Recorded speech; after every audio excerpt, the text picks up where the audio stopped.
फिरोजला सदानंदने पत्र पाठवलं होतं. निरुपाय झाल्यावर, सर्व स्वाभिमान गिळून, इतर सर्व वाटा बंद झाल्यावर, वंदनाची आपल्यावर खिळलेली प्रश्नार्थक नजर त्याला जाणवायला लागली होती.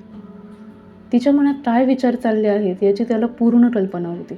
आणि तिला तरी दोष कशासाठी द्यायचा? तिने तरी सहन किती करायचं? आपल्या आयुष्याचं आपणच आपल्या हातांनी केलेलं मातेरं त्याला दिसत नव्हतं का? तिच्याही सहनशक्तीला शेवटी काही मर्यादा असणारच की नाही. ती काय वेदपुराणातील पतिव्रता थोडीच होती की तिने पतीबरोबर कष्टाचा वनवास स्वीकारायचा. त्याचं मन त्याला टोचून म्हणालं, हे खरं नाही. तिला संपत्तीचा, ऐश्वर्याचा, मानमराताबाचा मोह नाही. तिला साधा पण सुखी संसार हवा आहे. तेच तू तिला देऊ शकत नाहीस. गोष्टी या थराला आल्या जेव्हा स्वाभिमान आणि वंदना यांच्यातच निवड करण्याचा क्षण येऊन ठेपला. तेव्हा त्याने फिरोजला पत्र लिहिलं होतं. फिरोज त्याचा जुना दोस्त. सदानंद अकाउंटन्सीमध्ये गेला. फिरोज ॲडव्हर्टायझिंगमध्ये वळला. दोघंही हुशार होते. फक्त एकाने आयुष्याचं सोनं केलं, दुसऱ्याच्या आयुष्याची माती झाली. सुरुवातीस गाठीभेटी होत असत. एकमेकांच्या विवाहाच्या वेळी दोघंही मोकळेपणाने सर्व विधी समारंभातील सामीलही झाले होते. पण मग फिरोजची चलती होत गेली आणि सदानंद होता तिथेच राहिला. मग तर आणखी खाली घसरला. आधीचे आलेख समांतर होते. मग फिरोजची रेषा वर चढत गेली होती आणि सदानंदची खाली वळली होती. दोघांच्यातलं अंतर आलेख दाखवत होता. लाक्षणिक तसंच व्यवहारातल्या अर्थानेही ते खरं होतं. फिरोजला भेटण्यात आता सदानंदला संकोच वाटू लागला होता. संभाषणातले फिरोजचे संदर्भ समजेनासे झाले होते. होणारच, कारण ते दोघं आता वेगवेगळ्या जगात वावरत होते. कॉलेज जीवनातल्या किंवा सुरुवातीच्या काळातल्या आठवणींची शिदोरी किती दिवस पुरणार? फिरोजच्या सहवासात सदानंद अतिशय आठरसल्यासारखा होई. पण फिरोजला तर त्याहून ऑकवर्ड वाटत असे. सदा, तुझं पोटेन्शियल मला माहीत आहे, तो एकदाच म्हणाला होता. गेट युअर सेल्फ टुगेदर, स्वतःला सावर. आणि मग त्याने त्याच शब्दांबद्दल त्याची माफी मागितली होती. तुला शहाणपण शिकवायचा मला काय अधिकार आहे, तो म्हणाला होता. भेटीगाठीतलं अंतर वाढत शेवटी त्या पूर्णपणे थांबल्या होत्या. त्याचं फिरोजला सदानंदने पत्र लिहिलं होतं. अगतिक होऊन, प्रत्येक शब्दागणित स्वतःचा द्वेष करीत, पण फिरोजचा द्वेष करण्याचं किंवा त्याचा रागराग करण्याचं सदानंदच्या स्वप्नातही आलं नव्हतं. त्याने लिहिलं होतं, फिरोज, औपचारिकपणात वेळ घालवत नाही. मी सध्या नोकरीच्या शोधात आहे. तुझे खूप कॉन्टॅक्ट असतील. आता मी निवड करण्याच्या, अटी घालण्याच्या अवस्थेत नाही. अगदी साधी असली तरी चालेल, पण शहरापासून खूप लांबवरची पहा, म्हणजे ओळखीचे कोणी भेटायला नको. मात्र एक लक्षात ठेव, काही रक्कम वगैरे पाठवण्याचा विचार मनात आला असाल तर तो काढून टाक. चेक, ड्राफ्ट वगैरे पाठवलास तर मी तुला जन्मात क्षमा करणार नाही. फिरोजच्या मनात खरोखरच 5-7 हजार रुपयांचा ड्राफ्ट पाठवण्याचा विचार आला होता. सदानंद वाटलं होतं पत्राच्या समर्थनासाठी आणखी काहीतरी लिहावं. पण मग त्याने तो विचार बदलला. त्याचा स्वभाव पुरेपूर ओळखणारा फिरोज त्याला सर्व काही समजेल. पत्नी आणि मुलं 1 का 2 तेही माहीत नव्हतं. यांना औपचारिक नमस्कार, आशीर्वाद करीत त्यांनी पत्र संपवलं आणि विचार बदलण्याच्या आतच पोस्टात टाकलं. आता त्याला आठवडा होत आला होता. गेले 2-3 दिवस सकाळचा तो घराबाहेर असायचा, पोस्टमनला वाटेतच गाठण्यासाठी. शक्य तर वंदनाच्या नजरेला ते पत्र आलं तर पडायला नको होतं. घरातल्या वातावरणातला ताण दिवसागणिक वाढत होता. घर स्फोटक द्रव्यांनी भरलेल्या कोठारासारखं होतं. स्फोटक वायूंनी भरलेल्या रुधामासारखं होतं. एकच अधिक शब्द स्फोट व्हायला तेवढी ठिणगी पुरेशी झाली असती. आणि त्याला माहीत होतं, वंदना अमर हे त्याचे शहाणपणाला जखडणारे शेवटचे बंध होते. त्यांनी स्वतःला जे काही आवरलं होतं ते त्या दोघांसाठीच केवळ. जर का वंदना त्याला सोडून गेली तर मग त्याचा सत्यानाश ठरलेला होता. आणि तिला थोपवून धरण्यासाठी त्याच्यापाशी काहीतरी होतं का? पण मग त्याच्या आयुष्याची गाडी उतारावरून भन्नाट वेगानं भोवंड आणणाऱ्या गतीनं ढळत जाणारी होती. कोणत्या तरी फत्तरावरून आपटून किंवा कोणत्या तरी खोल गर्तेत कोसळून तिचा पार चक्काचूर होऊन जाणार होता. वंदना जायला नको, वंदना राहायला हवी. पोस्टमनला तो सफेद रंगाचा मुलायम स्पर्शाचा लिफाफा हातात दिला तेव्हा त्याने ओळखलं की हे फिरोजचंच पत्र आहे. मग तो तिथे थांबलाच नाही. काही काम नसलं म्हणजे त्याचा अर्थ नेहमीच तो ज्या ठिकाणी जाऊन बसत असे तेथे दिला, पुलाखालच्या नदीकाठच्या पारावर.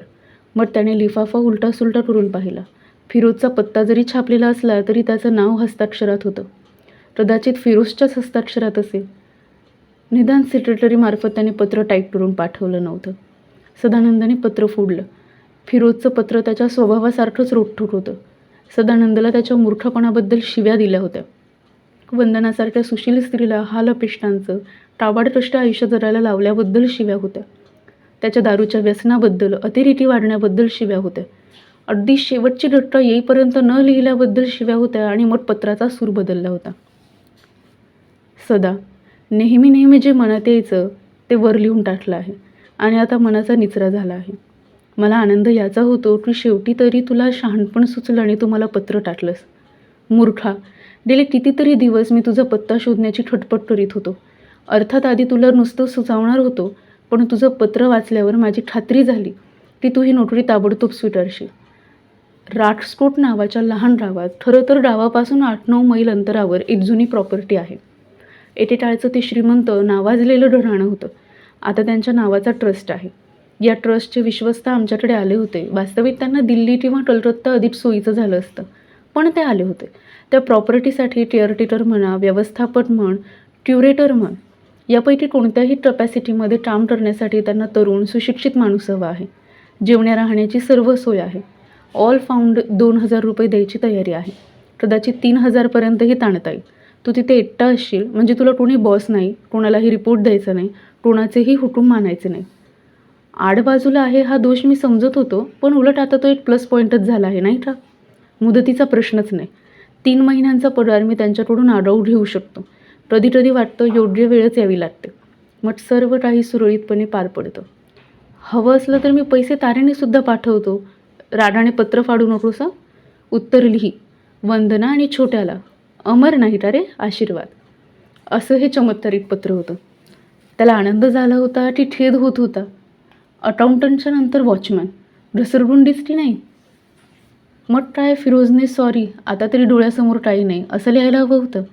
म्हणजे ते पत्र वंदनाच्या तोंडावर फेकता आलं असतं. बघ, मी काय प्रयत्न करत नाही का, असं ओरडता आलं असतं. त्याला मनःचक्षूंसमोर एक प्रचंड स्फोट झालासा वाटला. त्याच्या संसाराचा, त्याच्या आयुष्याचा स्फोट. त्या स्फोटक मिश्रणात तो जळती मशाल बुडवायला निघाला होता. माणसाचा सर्वात खतरनाक शत्रू तोच असतो. सदानंद मान हलत स्वतःशीच म्हणाला. तो परत आला तेव्हा अमर बाहेरच्या खोलीत खेळत होता आणि वंदना आतल्या खोलीत बसली होती, ज्या तटलादू टेबलवर गॅसची सिंगल शेगडी होती, ज्या तटलादू टेबलापाशीच ते कधी ढिली खिचडी, कधी चहा पाव, कधी पोळी भाजी खात असत. त्या टेबलपाशी गॅस पेटवलेलं नव्हतं. काहीही स्वयंपाक केलेला दिसत नव्हता. दुसरी घडीची खुर्ची घेऊन सदानंद तिच्यासमोर बसला. मला तुमच्याशी काही बोलायचं आहे, वंदना म्हणाली. बोल ना. सदानंदाचा आवाज खाली होता. आता मला हे सहन होत नाही. आता मलाच वेळ लागायची पाळी आली आहे. मी ठरवलं आहे की सुधीकडे जायचं. टेकण्यासाठी अशी ती एकच जागा उरली आहे, मग पाहीन काय करायचं ते. सगळं पॅकिंग करून ठेवलं आहेस? सदानंदाने त्याच खालच्या आवाजात विचारलं.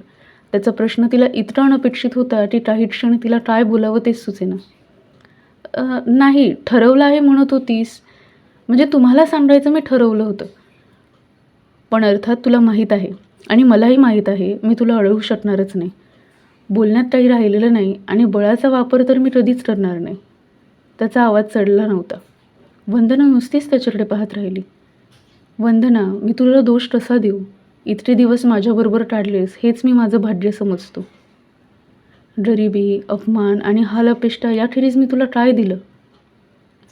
वंदनाची खात्री होती तोही तिच्यावर छाप टाकण्यासाठी, तिची करुणा किंवा कीव मिळवण्यासाठी बोलत नाही आहे. तिला तर क्षणभर वाटलं तो हे विसरूनच गेला आहे की तो एकटा नाही, समोर वंदना आहे. जणू मनातले विचार तो मोठ्याने बोलून दाखवत आहे. माझ्याबद्दल तुझ्या मनात काहीतरी प्रेम, माया, आकर्षण होतं म्हणूनच तू ही गेली 12 वर्ष माझ्याबरोबर काढलीस ना. मग मी रिक्वेस्ट करू शकतो का? 12 वर्ष काढलीस, मग 12 दिवस काढणं कठीण जाईल का? मी एवढंच मागतो, आणखी 12 दिवस राहा ना. आज सगळंच अनपेक्षित होत होतं. वंदनाला वाटलं होतं तिचे शब्द ऐकताच त्याचा पारा चढेल, तो आदळआपट करायला लागेल. पण होत होतं ते वेगळंच होतं. मला तुमचं बोलणं समजतच नाही आहे, ती शेवटी म्हणाली. सदानंदाने खिशातून फिरोजचं पत्र काढलं, तिच्यासमोर धरलं. हे वाच आणि मग ठरव. उत्तरेकडचा वारा थांबून पश्चिमेकडे वारा सुरू झाला की माणूस ती वसंताच्या आगमनाची खूण समजतो. वास्तविक बाह्यसृष्टीत काहीच बदल झालेला नसतो, पण मनाला उत्साही आनंदी वाटायला लागतो. वंदनाचं तसंच झालं होतं. त्या एका पत्राने तिचं सारं जगच बदलून टाकलं होतं. अजून सदानंद मुंबईला जायचा होता, करार व्हायचा होता, त्याची नेमणूक व्हायची होती आणि मग त्यांना त्या लांबवरच्या प्रवासावर निघायचं होतं. आता तरी कशाचाच पत्ता नव्हता. पण माणूस शेवटी मनातल्या स्वप्नांवरच जगत आला आहे, नाही का? सदानंदने नोकरी स्वीकारायची तयारी दाखवली होती आणि फिरोजचा 2,000 रुपयांचा ड्राफ्ट आला होता. मुलाखतीसाठी प्रवास खर्च व मुंबईत राहण्याचा खर्च असं त्याने लिहिलं होतं. वंदनाने अमरला खेळण्यांच्या दुकानात नेलं होतं आणि प्रथमच त्याला हवं ते खेळणं निवडायची परवानगी दिली होती. आणि 119 रुपयांचं एक हेलिकॉप्टर त्याने निवडलं होतं. तेव्हा तिनं त्याला फक्त एवढंच विचारलं होतं, तुला खरोखरीच आवडलं ना? कंटाळा यायचा नाही ना? आणि तो जेव्हा हो आणि नाही म्हणाला तेव्हा तिने हसत हसत पैसे काढून दिले होते. हेलिकॉप्टर प्लास्टिकचं होतं. आत 2 मोठ्या बॅटऱ्यांवर चालणारी मोटार होती. ते सुरू केलं की 7-8 फूट वर जायचं. आतल्या तबकडीवर ज्या अंतरावर टाटा असेल तितक्या फेऱ्या मारायचं आणि मग सावकाश सावकाश खाली उतरायचं आणि मोटार आपोआप बंद व्हायची.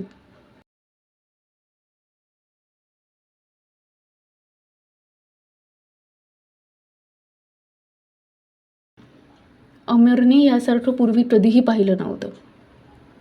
आई बाबा तशा पूर्वीसारखे डोप्प राहत नव्हते. चहा घेताना जेवताना दोघांची खूप थट्टा मस्करी चालायची.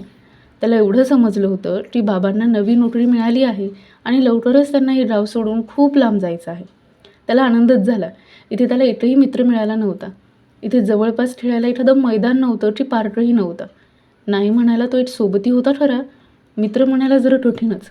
त्याला नाव नाही, चेहरा नाही, आवाज नाही. तोही आपल्याबरोबर या दूरच्या प्रवासावर येणार होता का? आजवर सतत तो आपल्याबरोबर आलेला आहे आणि आसपास इतर कोणी नसताना आपल्याला दिसला आहे.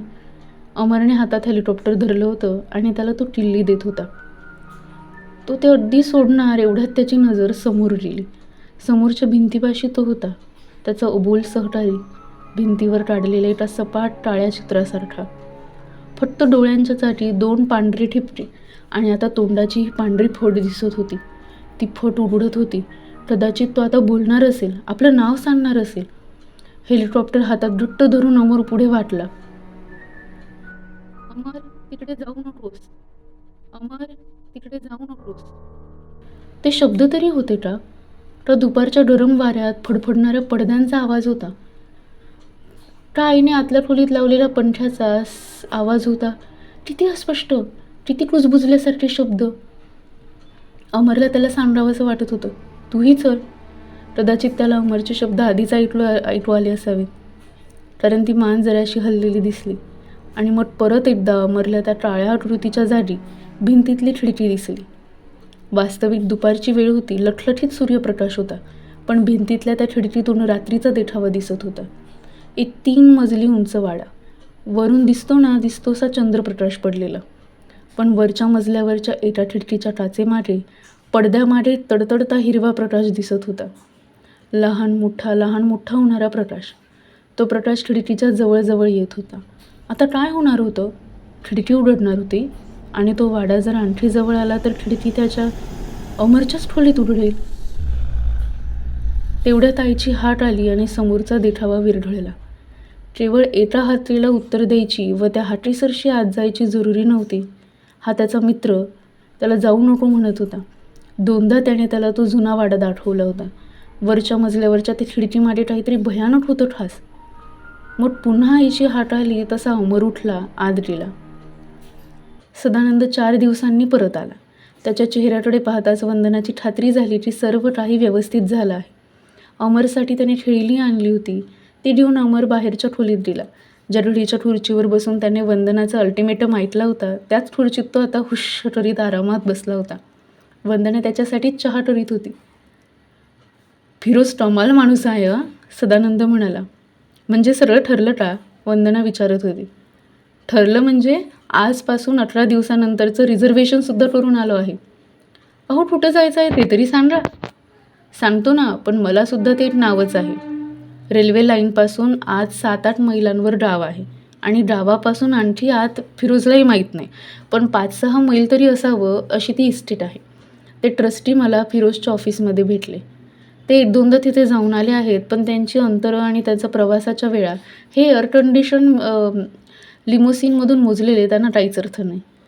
बाहेर कडक ऊन असलं काय, धो-धो पाऊस असला काय किंवा तडाख्याची थंडी असली काय, यांना काय त्याचे.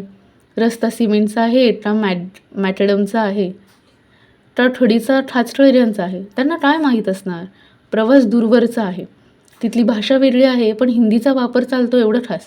बाकी प्रत्यक्ष तिथे पोचल्यावरच. वंदनाला जाणवलं की सदानंद एक्साईट झाला आहे, एखाद्या नवीन साहसावर निघालेल्या युयुत्सू तरुणासारखा. सदानंद, ती शेवटी म्हणाली, मला एक सांगा, हे तुम्ही मनापासून स्वीकारत आहात ना? तुमचा स्वभाव नवीन शिकण्याचा आहे, पण असलं काम यापूर्वी तुम्ही केलेलं नाही. तिथे गेल्यावर पश्चातापाची वेळ येणार नाही ना? अरे मलाच कशाची कल्पना नाही, तर तुझ्याशी काय वायदा करू? फिरोजने पगार 3,500पर्यंत वाढवून घेतला आहे. 3 महिन्यांचा पगार आढाऊ घेतला आहे. शिवाय तिथे खर्च असा काहीच नसणार. समजा 5-7 महिन्यांनी परत यायचं ठरवलं तरी आर्थिक नुकसान काहीच होणार नाही, नाही का? 10-15 हजार रुपये जवळ असतील. आताच्यासारखी हाटाटीची वेळ तरी येणार नाही. आणि वंदना, मी त्याला जास्त महत्त्व देतो. आता माझ्या आवडीनिवडीचा किंवा माझ्या योग्यतेचा, लायकीचा विचार महत्त्वाचा नाही. तुझी आणि अमरची जबाबदारी माझ्यावर आहे, हे मी विसरू शकत नाही. तेव्हा आता सध्यापुरता हा योग्यतेचा विचार विसरून जा आणि आतापासून निघायच्या तयारीने आवराआवरीला सुरुवात कर. संध्याकाळी जेवताना अमरने विचारलं, बाबा, आपण दुसरीकडे जाणार आहोत? हो अमर, मोठ्या गावात, तिथे शाळा असेल. गॉड वंदना, अमरच्या शाळेचा आपण विसरून गेलो होतो. मग सदानंद त्याच्याकडे वळला. नाही अमर, ते फार लहान गाव आहे आणि आपण त्या गावातही राहणार नाही, जरा दूर राहणार आहोत. पण तुझी सगळं पुस्तकं मी बरोबर घेणार आहे आणि मी नाही तर तुझी आई तुझ्या सर्व विषयांचा अभ्यास करून घेणार आहोत तुझा. पण अमरचं त्याच्या शब्दांकडे अर्धवटच लक्ष होतं. बाबा, आपण राहायला जाणार आहोत, तो खूप जुना वाडा आहे का? हो, मला वाटतं तसंच आहे. 3 मजली? अमर, मी तरी स्वतः कुठे पाहिला आहे, पण 3 मजली असला तर त्यात काही नवल नाही, अगदी सहज शक्य आहे. आणि तो सर्व वाडा बंद असतो, दारं खिडक्या सगळं? हो, बंदच असतो. तिथे कोणीच राहत नाही ना बाळा, मग बंदच असणार. सदानंद हसत म्हणाला. अमरच्या गंभीर चेहऱ्याकडे अजून त्याचं नीट लक्ष दिलेलं नव्हतं. पण एकदा आपण तिथे गेलो की मग सगळी दारं, सगळ्या खिडक्या उघडून टाकू, सगळ्या खोल्यातून दिवे लावू. बाबा, तिथे कुणीच का राहत नाही? अमर गंभीरपणे विचारत होता. ठेच लावणारा प्रश्न खरा, त्याला थोडंच सांगणार की त्या घराण्यातला कोणीही व्यक्ती हयात नाही. सर्व व्यवस्था परक्यांच्या हाती दिली आहे. लोक जुनी गावं सोडून जातात नोकरीसाठी, शिक्षणासाठी आणि नव्या शहरातल्या सोयी खेडेगावात नसतात. लाईट नाहीत, बसेस नाहीत, सिनेमा नाही, TV नाही, क्लब नाही, ग्राउंड नाही, मग ते त्यांच्या लहान गावाकडे परत येतच नाहीत. पण घरदारं, प्रॉपर्टी यांची व्यवस्थित देखभाल तर व्हायला हवी ना. रंग हवा, तेलपाणी हवं, लहान सहान दुरुस्त्या हव्यात, नाही तर किडी, मुंड्या, वाळव्या, डुशी यांच्या पुढे घरदारांची धुळदाण होईल. त्यासाठी त्यांनी मला तिथे नेमलं आहे अमर. सदानंदने अमरच्या भुऱ्या केसातून बोटं फिरवली. अमरला दिसत होतं बाबांना नव्या नोकरीचा खरोखरच खूप आनंद झाला आहे. तो त्यांना काय सांगणार? ती तिकडे जाऊ नका? त्याच्यापाशी काय कारण होतं? भिंतीतून दिसलेलं ते चित्र, कशावरून ते त्याच वाड्याचं होतं. पण वंदनाला अमरचा गंभीर चेहरा आणि त्याचे ते लगोपाठ आलेले प्रश्न यात काहीसं विलक्षण वाटत होतं. तिने विचारलं देखील, एवढं का रे विचारतो आहेस बाबांना? तू तरी इथे अगदी कंटाळला आहेस ना, मित्र नाही पण म्हणत होतास. पण त्या लांबच्या गावात तरी मित्र असणार आहेत का? अमरने अगदी बिनतोड सवाल केला होता. दोघांजवळ या प्रश्नाचं उत्तर नव्हतं. काही वेळा वंदनाला अमरची विलक्षण टीव्ही. एखादं झाड सारखं एकाच ठिकाणी हलवलं की त्याची मुळं दुखावतात. त्याला मूळ धरायला वेळच मिळत नाही. तसंच अमरचं झालं होतं. या अस्थिर आयुष्याचा त्याच्या वाढीवर काही परिणाम तर होणार नाही ना? तिच्या मनात ही धास्ती सततची असे. अमर, मी तरी अजून कुठे पाहिलं आहे ते गाव? सदानंद शेवटी म्हणाला. पण हल्ली प्रत्येक गावात शाळा असतेच. तेव्हा तू शाळेतही जाशील, तुला नवी मित्रही मिळतील. मात्र एक ध्यानात ठेव, त्यांना मराठी समजणार नाही. मराठी समजणार नाही? अमर नवलाने म्हणाला. त्यांची भाषा हिंदीसारखी असेल. सिनेमातली माणसं बोलतात ते तुला समजतं ना? मग तसली भाषा तिथले लोक बोलतात, ती मात्र तुला शिकावी लागेल. त्या क्षणापुरतं अमरचं मन वेगळ्या विषयांकडे वळलं होतं. हिवाळा संपून गेला होता, उन्हाळा सुरू व्हायचा होता. परीक्षेचे दिवस असल्याने गाड्यांना गर्दी नव्हती. दूरवरचा प्रवास करण्यासाठी वर्षात सर्वात सोयीची वेळ. उत्तरेकडे जाणारी गाडी त्यांनी कल्याणला घेतली. वंदनाने बरोबर ठाकरे, गुळाच्या पोळ्या, तिखट मिठाच्या पुऱ्या असे चविष्ट पण टिकाऊ जिन्नस बनवून घेतले होते. वाटेत स्टेशनांवर मिळणाऱ्या पदार्थांच्या स्वच्छतेबद्दल आणि शुद्धतेबद्दल तिला खात्री नव्हती. अमरला सर्वच आकर्षक होतं. स्टेशनवरची गर्दी, वेगवेगळ्या पोशाखातले प्रवासी, त्यांचं हलतं लहानसं स्वयंपूर्ण जड आणि गाडीची गती, समोरून मागे धावणारी, लांबवर चक्राकार फिरणारी झाडं, शेतं, घरं, जनावरं. पण मग रात्र झाली. गाडी धडाड धडाड करीत अंधारातून आपला मार्ग कापीतच होती. गलबला आणि कोलाहल कमी झाला होता. मोठे दिवे मालवले गेले होते. निळसर दिवे रांगेने जळत होते. बर्थवरून चादरी, शाली, रजया पांघरून लूट झोपलेले होते. काही वळवळ करीत होते, काही घुरत होते. अमरने दिवसभरात 2-4दा लहान लहान डुलट्या घेतल्या होत्या. आता त्याला अजिबात झोप येत नव्हती. खिडकीचं लाकडीदार अर्धवट उचललेलं होतं. आत टाच होती आणि खिडकीच्या कडेवर हनुवटी टेकवून अमर बाहेर अंधारी रात्र पाहत होता. बाहेर खरोखरच अंधार होता. त्या अंधारामध्ये मध्येच एखादा दिवा लुटलुटताना दिसे. जवळ होता का लांब होता काहीही अंदाज यायचा नाही. पण दिवा म्हणजे माणसाच्या वस्तीची खूण, एखादं घर किंवा निदान झोपडी तरी. त्या लुटलुटत्या प्रकाशाच्या ठिपक्याकडे अमर नवलाने पाहत राहील. कोण राहत असेल तिथे? एकटेच राहतात का? त्यांना आसपास कोणाची सोबत नाही का? आसपास काय असेल? झाडं, जंगलं का दऱ्या डोंगर? त्याला जर असं आडरानात राहावं लागलं तर? आता ती ज्या नव्या गावी चालली आहे ती जागा अशीच एका बाजूला आहे का? खिडकीच्या बाहेरच त्याचा तो बिनचेहऱ्याचा मित्र होता. पण गाडी इतकी वेगाने धावत होती. तो त्या गाडीबरोबर पळत होता तर खिडकीला धरून बाहेरच्या फळीवर उभा होता. खिडकी बाहेरच असेल तर खरं तर अगदीच जवळ होता नाही का? पण जवळ वाटत नव्हता. चेहराही दिसत नव्हता. फक्त ते 2 पांढरे डोळे दिसत होते आणि त्याखाली तोंडाची फट उघडत होती. अमरला काही पाहायचं नव्हतं, काही ऐकायचं नव्हतं. पण ते शब्द आलेच. अमर, तू जाऊ नकोस. अमर, तू जाऊ नकोस. आणि मग परत एकदा तिथे त्याच आकाराची खिडकी आली. तोच जुना 3 मजली वाडा दिसत होता. सगळ्या खिडक्या, सगळी दारं बंद असलेला तो वाडा जवळ येत होता. 3ऱ्या मजल्यावरची ती खिडकी जवळ येत होती. खिडकीच्या फटीतून आतला तडतडता हिरवा प्रकाश दिसत होता. खिडकी जवळ आली. खिडकीची लाकडी पाळं खडखड करीत हलायला लागली. एवढ्यातच ती खिडकी उघडणार होती. त्या बंद खोलीत काय होतं ते दिसणार होतं. पण अमरला काहीही पाहायचं नव्हतं. तो एकदम ओरडत मागे सरला आणि त्याने आपला चेहरा दोन्ही हातांनी झाकून गुडघ्यात लपवला. अमर, काय झालं रे? मागे झोपलेली वंदना एकदम उठून बसत म्हणाली. त्याच्या खांद्याला स्पर्श करताच तिला जाणवलं की त्याचं सारं शरीर थरथर कापत आहे. काही न बोलता तिने त्याला जवळ घेतला.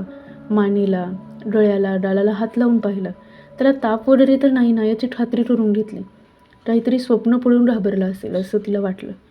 आयुष्यातले हे अचानक होणारे बदल मुलांच्या मनाचं स्वास्थ्य ठासच बिघडवते. तिची खात्री झाली. त्याला कुशीत घेऊन ती परत झोपली.